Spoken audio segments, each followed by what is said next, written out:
Our responses to climate change mostly end up being mitigation and adaptation. Mitigation is where we are trying to reduce our emissions and our impact on the climate. Adaptation is to, find ways to deal with the impacts that are already here and that are expected in terms of climate impacts, climate risks, and so on. Obviously, we are, talking a lot about how mitigation is not moving fast enough, especially because the emissions curve is not bending, and adaptation is also way behind in terms of, adaptation, unlike mitigation, is very local issues, local climate impacts, local ways of doing things, whether it's agriculture or water resources, anything. So, what is adaptation? Is it really limitless? Can we keep on dealing with whatever climate will do as we keep increasing greenhouse gases? So this paper basically provides a perspective on present and future limits to climate change adaptation. So let's read a bit about it. I've taken key pieces of the text. It's a relatively short paper if you want to actually read it. Appeared in Nature Sustainability Journal. Sustainable economic development and resilience to climate change impacts require. Oh, I stressed it wrongly. When you read it, you have to kind of stress it properly, right? Sustainable economic development and resilience to climate change impacts require human adaptation to a warming climate. It's possible that rising costs of climate change will provide incentives to increase adaptation actions in the future. We've talked about it in the sustainability course, where we said basically maybe some shocks will make humans jump up and take notice and start acting with the urgency that's needed. This perspective argues, by contrast, that adaptation to the costs of global warming is likely to be ineffective. Empirical evidence suggests that current adaptations are generally limited, and climate change is likely to undermine adaptive capacity, making intensification of the costs of warming as likely as adaptation to them.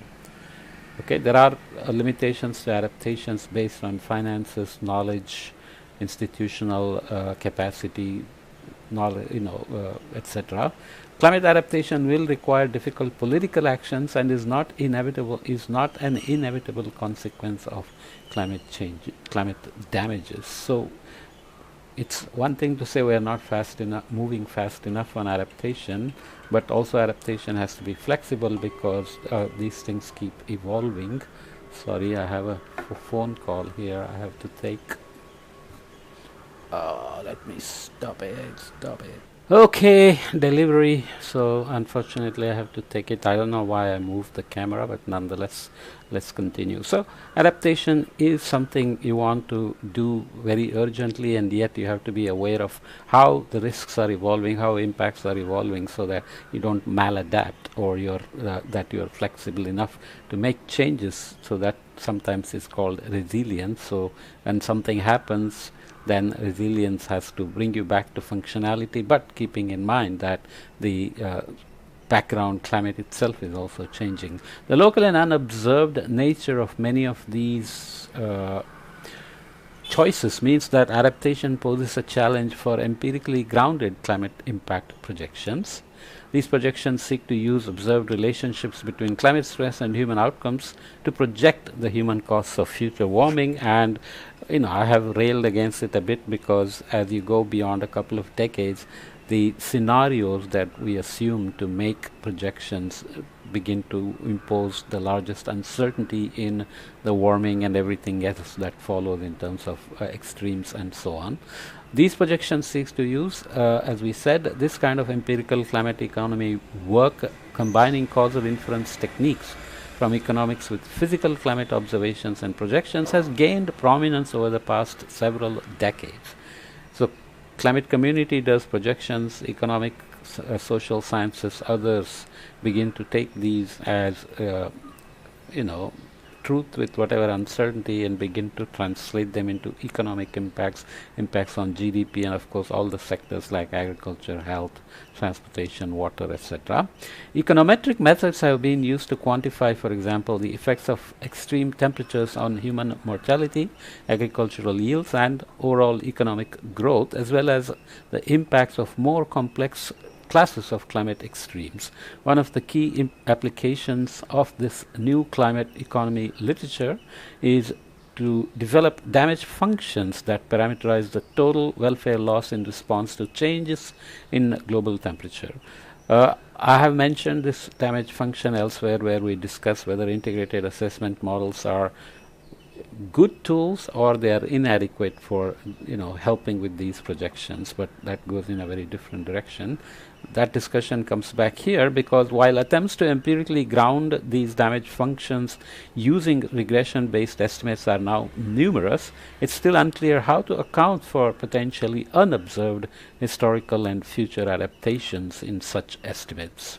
It's become something of a folk theorem, I jumped ahead there, that historically based damage function estimates are biased high because of unforeseen future adaptations. So you are using future projections to say future climate risks and then damage functions associated with those, and then you are saying, but we'll be adapting, so maybe the damage estimates are much higher than what they would be. The argument that humanity will inevitably adapt to climate damages due to economic development was raised as early as 1984, and this premise has been used to argue that economic growth is a more effective solution to the climate crisis than greenhouse gas mitigation, since rising incomes insulate societies from environmental stress. Okay, do you buy this argument? Well, it's been made. So in addition, whether and how adaptation is incorporated into climate economy models used for benefit cost analysis can strongly affect their output, and other economic models of climate change assume that adaptation via international migration is able to reduce climate damages with some fixed migration cost. So you can spin this either way. If it's like assuming a discount rate for investment now for protecting the future, and you can say future generations will do much better than us and protect themselves, or you can say the discount rate makes the investments worthless very quickly, and so on and so forth. Okay, so jumping ahead again, schematic of income and exposure based adaptation. So we are looking at two panels here, looking at temperature increase and exposure, let's say in terms of exposure scales are here, in terms of associated mortalities are here, but you now look at the impacts on low income regions. Obviously, as temperatures increase, their mortality rates jump quite a bit and their exposure is higher. Middle income regions are lower in both, and of course high income countries are the lowest, but it's still going up. So it's a question of still what will each region do, low income, middle income versus high income. It's pretty clear by now that nobody is really immune to climate impacts. It's just that if you're rich, you may recover faster, or you may begin to adapt and make yourself more insulated, as we said. But that's not necessarily the case if there are limitations to adaptation itself, as we'll see in a minute. And here you are looking at again exposure and mortality rate with temperature, but you are now looking at it in terms of cool regions, temperate regions, and hot regions. So when the mortality and exposure begins to increase for hot regions is delayed compared to the cool regions and temperate regions.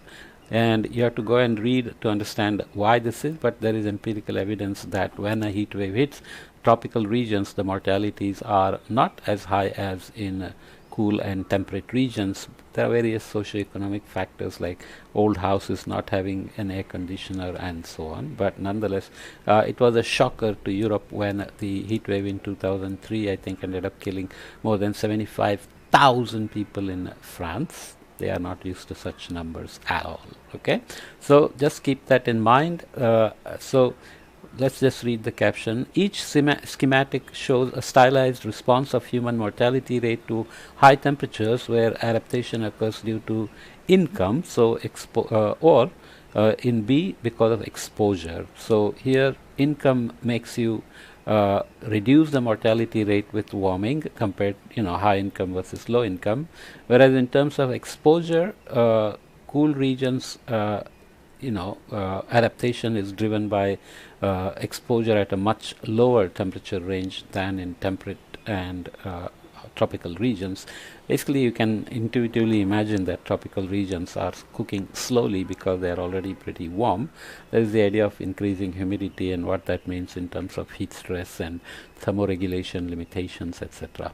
The literature on climate adaptation is extensive and may be examined from many angles. This perspective focuses on adaptation in the context of the empirical climate economy literature to make the subject contained and tractable. However, understanding the relationship between climate change and global economic well-being is central to understanding the broader prospects of for sustainable development in the 21st century. We are already a quarter of the way into it.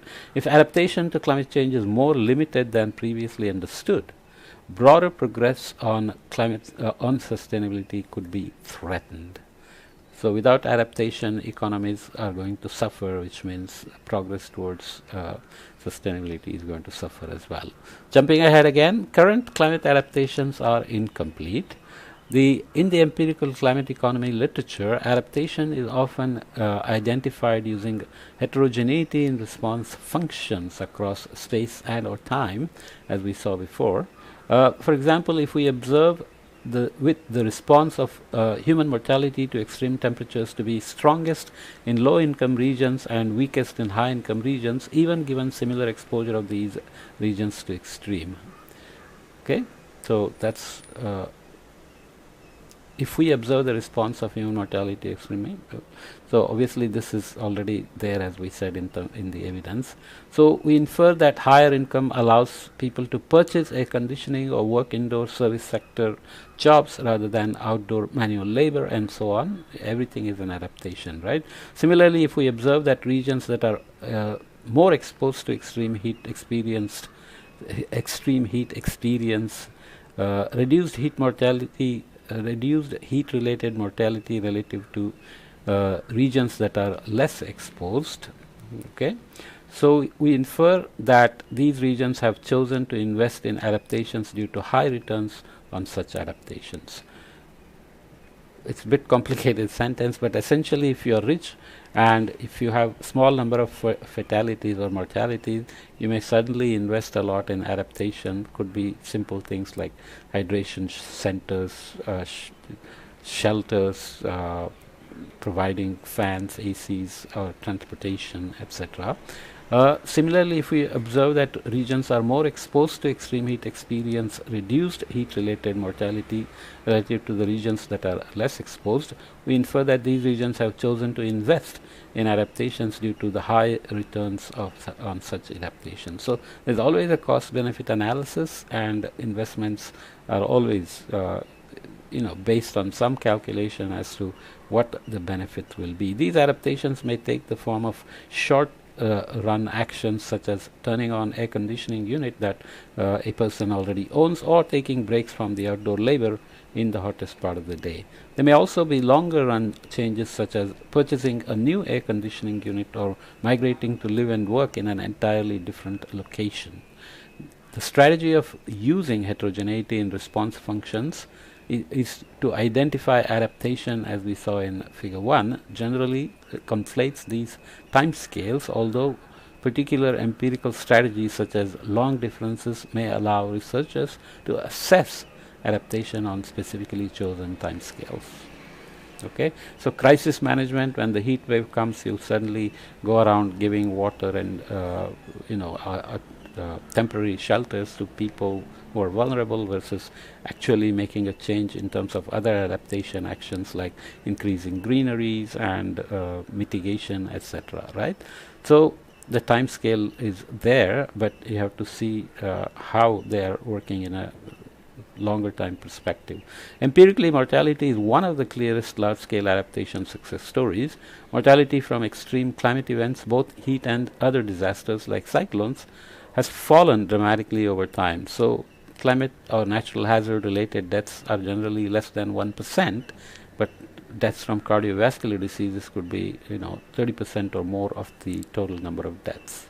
Okay, so you have to keep that in mind. Because these warm areas in the southern and western United States are heavily exposed to extreme heat, they have chosen to invest in air conditioning, making hot areas less vulnerable to heat extremes.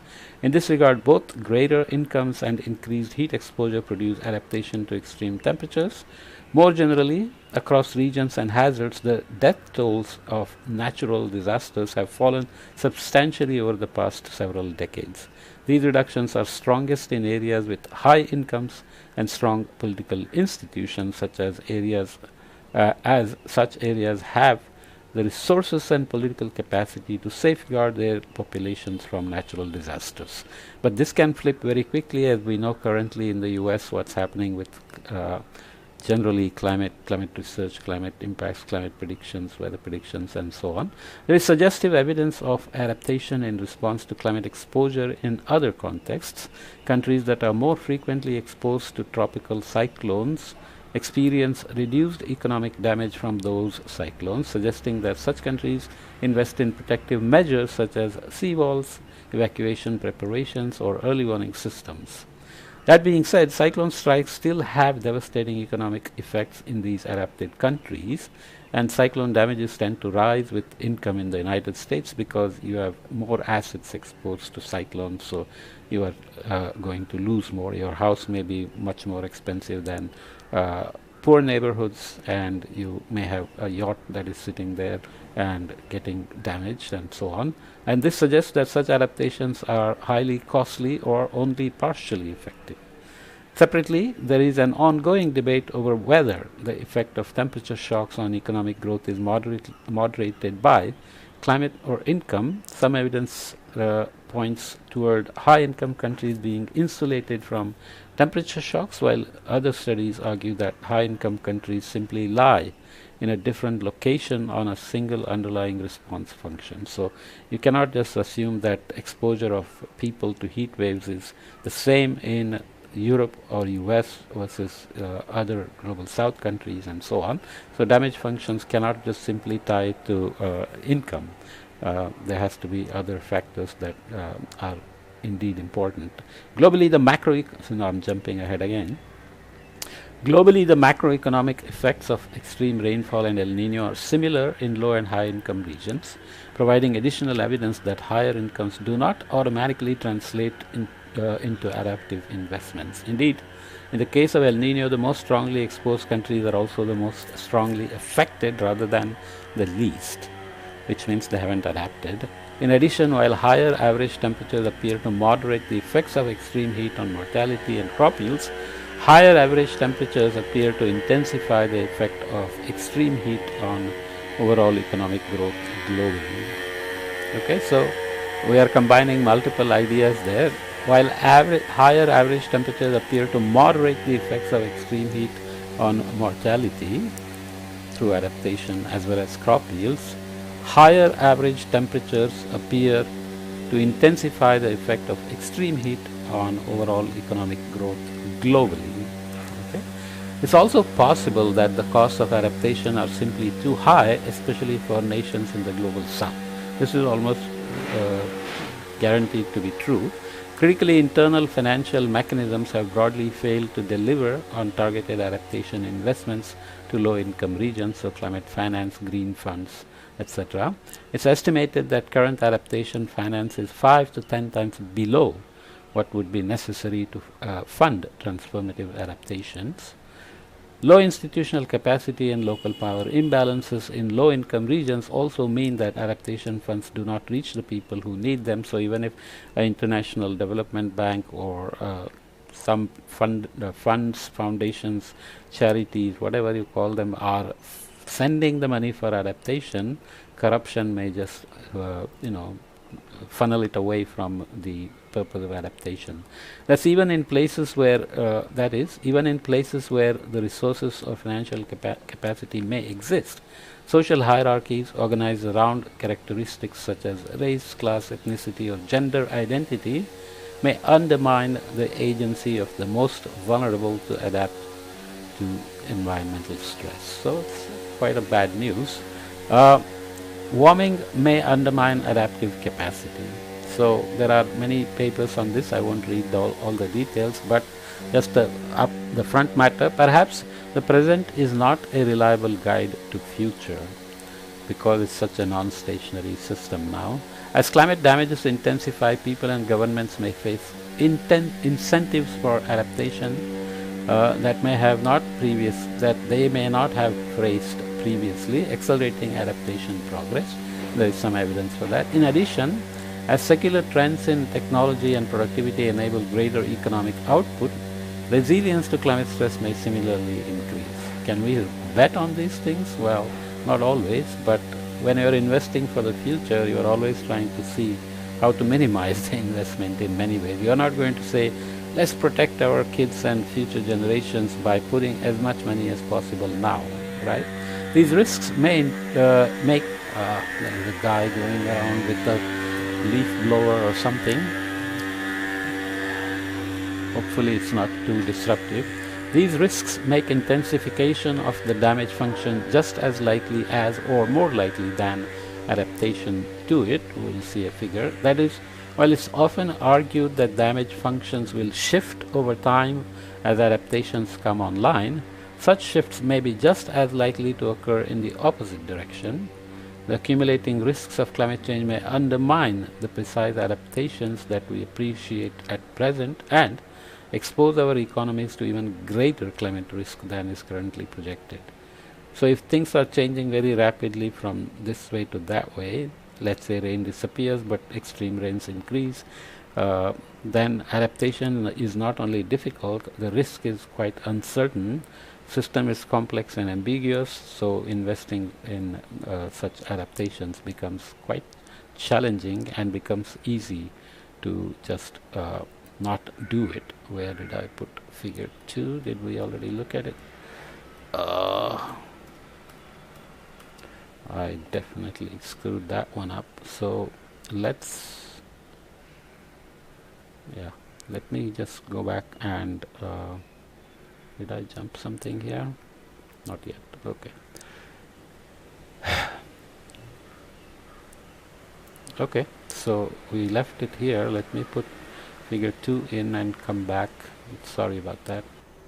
Okay, so sorry about that. This happens sometimes. I miss something while preparing the PPT, but nonetheless, pausing and restarting causes a little bit of a disruption. Nonetheless, we have to manage. Okay, so just because things will get worse doesn't mean we'll adapt more and more. If risks seem too uncertain or ambiguous and there are no reliable local level, hyper-local predictions and projections, then politicians may just say it's not worth investing because things are so uncertain. So here economic damages are increasing and global temperature is increasing.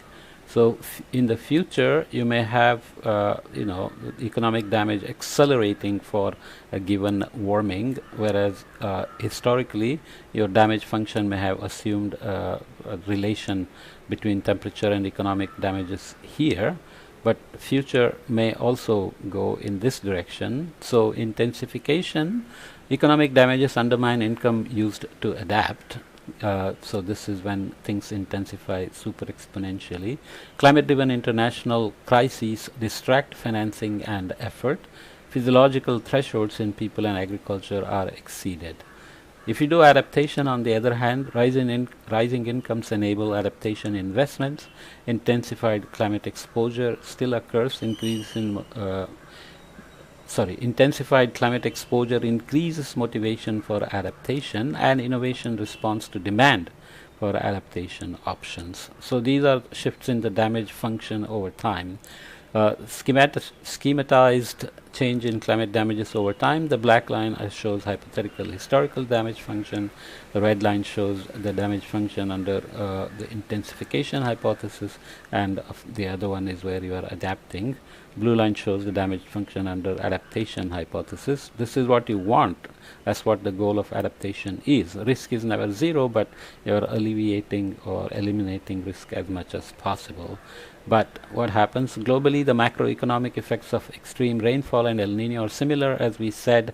So that means rich people are just as vulnerable or just as exposed to hazards as the poor people. So it's possible that high cost of adaptation may be simply too high for the global south, and warming may undermine adaptive capacity instead of helping it. I obviously put the figure in the wrong place, but it doesn't matter. Approaching adaptation differently then, according to the perspective of this author. It's a single author. As usual, I don't show the name for my own mental block there. None of these risks is guaranteed. There are many changes humanity could make to blunt their impacts, but if humanity does adapt to climate change, it will not be an autonomous, smooth process wherein people optimally adjust to their environmental conditions. Adaptation to the catastrophic risk of climate change will require transformational change that radically alter our social and economic structures rather than simply intensifying existing adaptations. So there is the terminology of incremental adaptation versus transformational adaptation. We have discussed this in several podcasts before. Unfortunately, observed adaptations to date have been overwhelmingly marginal changes that do not provide confidence in the possibility of such transformational change. We are so used to our comfort zones, life as usual, business as usual, that we don't like to make a big change unless the risk forces you to leave the place, migrate, displaced by force, etc. There is always going to be, hedging against risk, saying maybe it won't be too bad. Consider the previous example of migration adaptation. While it may, and I skipped that part obviously, while it may be physically possible for people to move to cooler climates as their home locations warm, thus reducing direct impacts such as heat stress, this adaptation strategy depends on political choices made by governments regarding border enforcements and immigration policy, which is playing out greatly in the US right now, but climate displacement, climate refugees, etc. are now very commonly discussed. At the same time that climate-related migration pressures increase, governments are hardening their borders against new immigrants and so on. So there are examples of India given, Bangladesh, conflicts, Rohingyas being displaced, and so on and so forth. So there's no guarantee that simply moving will be choice of moving will be made or made correctly, and some of the most severe consequences of climate change may themselves undermine the capacity or willingness to make difficult choices. What does the conclusion what does such a conclusion imply for researchers moving forward? The possibility for climate damages to undermine adaptation progress has not been broadly appreciated in approaches to quantify damage functions. For example, researchers have used economic scenarios such as the shared socioeconomic pathways that we discussed already for CMIP 6, and these are used to project future adaptive capacity for rising incomes, yet these scenarios explicitly do not include climate damages in their long-run projections. Meaning they almost certainly overestimate adaptive capacity by not considering the possibility that climate change could reduce economic output or growth. More sophisticated analytical treatment of adaptation will be necessary to understand how adaptive capacity evolves in SSP trajectories. Okay. More broadly, it's worth reconsidering damage functions that do not include adaptation. Adaptation is often used to explain why empirically estimated damage functions cannot be extrapolated into the future. This argument applies equally to empirically observed adaptations. Given increases in systemic climate risk, it's inappropriate to assume that current climate adaptations will continue or even accelerate in the future. As a result, the damage functions that do not account for adaptations should not be framed as worst case, no adaptation baselines, but instead as approximate estimates that might be modified in either direction by the advancement or retreat of adaptation efforts. In other case, the worst case scenario may not in fact be the worst case. Things could be much worse. Okay, so this framing admittedly introduces greater uncertainty into damage functions, but it may be more productive to confront this uncertainty and analyze its implications rather than reduce it by treating adaptation as an inevitability that people will adjust and somehow we will manage to do this. So there are more points that are related. The key conceptual innovation in the approach of informing inputs into risk evaluation techniques, etc., would be to treat adaptation as an endogenous and risky process with an uncertain sign rather than an exogenous process that modifies other climate damage estimates. It's just words, but nonetheless, the debate about damage functions has gone on elsewhere as well. Some people just consider them as useless, some people say they can be misleading and so on. This one is just trying to give you ideas on how it can be still made useful by considering all these factors. The focus of this perspective has been on adaptation in the context of large-scale climate economy models. However, the fundamental argument that adaptation is currently limited and may be hindered by additional climate change has implications in other settings as well. Firstly, considering the endogeneity of human and climate systems rather than treat human climate systems, rather than treating adaptation as exogenous, could be a useful complement to other recent efforts to model human climate feedbacks in the Earth system. Okay, so you adapt, you change something, you don't adapt, you are responding to global drivers anyway, and so on. Second, the idea that high income areas are often not less vulnerable than low income areas suggests that interventions aimed at local economic development will not necessarily deliver climate adaptation co-benefits. This point does not suggest that adaptation finance is not useful, just that development as such is not a panacea for climate variability. Finally, my argument suggests that climate loss and damage, often defined as climate impacts that cannot be mitigated or adapted to, we've discussed this elsewhere, so loss and damage may be greater than models may currently assess. As a result, additional international financing may be required through the fund established by the 2022 Conference of the Parties, but loss and damage itself is struggling for various reasons that I have discussed elsewhere. So asking for more funds is always easier, but where it will come from is hardly a problem that can be easily addressed. Climate change threatens global sustainable development. The economic and social risks of warming have the potential to undermine equitable economic growth and welfare for the most disadvantaged people globally. As a result, managing present and future environmental stress and ensuring human well-being requires adaptation actions that ensure societal resilience and social justice. Unfortunately, while the insufficiency of current climate mitigation efforts makes such adaptation necessary, there is no guarantee that it will become easier with practice. Basically, overall bad news that adaptation is obviously about managing the risks that are unavoidable, whereas mitigation is supposed to be about trying to avoid the unmanageable risks. But adaptation is not guaranteed to provide you ways to deal with unmanageable things, and mitigation is not moving fast enough to avoid the unmanageable either. So we are kind of stuck there. Okay, so we'll leave it here with the bad news anyway.